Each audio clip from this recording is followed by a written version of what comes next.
Well, many people turned to religion to help them cope in the days after the 9/11 attacks, and some even chose new faiths, including Islam.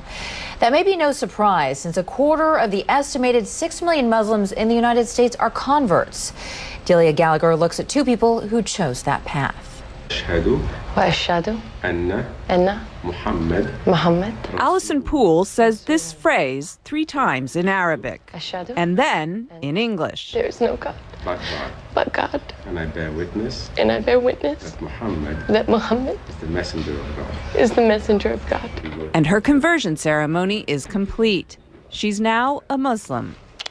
Moments later, she'll marry Sammy and become Alison El Gamal.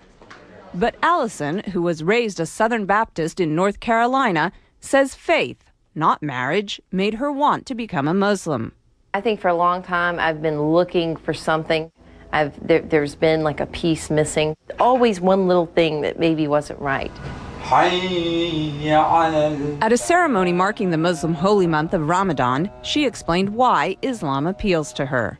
I think because it's much more about peace. I'm praying 5 times a day. It's kind of hard to go out and say bad things or do bad things when you're praying 5 times a day. And you have to believe. The imam who married Alison says he's seen more American converts recently, in part because of the prominence of Islam in the news. It may sound paradoxical, but what happens is that when something becomes more in the news, people tend to want to know about it. Alison says she was already on a spiritual quest when she began to hear a lot about Islam post 9/11. Barbara Cardebuke, another recent Muslim convert, says 9/11 also played a part in her conversion. After 9/11, I thought this is the time when people really have to start looking for real answers to get away from everybody fighting back and war. You have to start looking towards God. Barbara says through Islam she found a one-on-one relationship with God she was unable to find as a Roman Catholic. I always felt when you go to church, you're praying to Jesus or you're doing Hail Marys. You're not, I used to think, well, where's God? She says her family has been mostly supportive of her conversion. Alison says her family is completely behind her decision, but occasionally she's reminded that not everyone is. I was walking around down near the World Trade Center, and this woman walked by, and she said, "I want to just go bomb those Muslim bastards."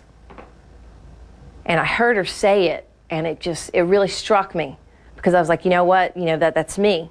This is something that's brought me a peace that I've never known. And it's still so misunderstood. It's a choice she's proud of and says she'll keep for life. Delia Gallagher, CNN, New York.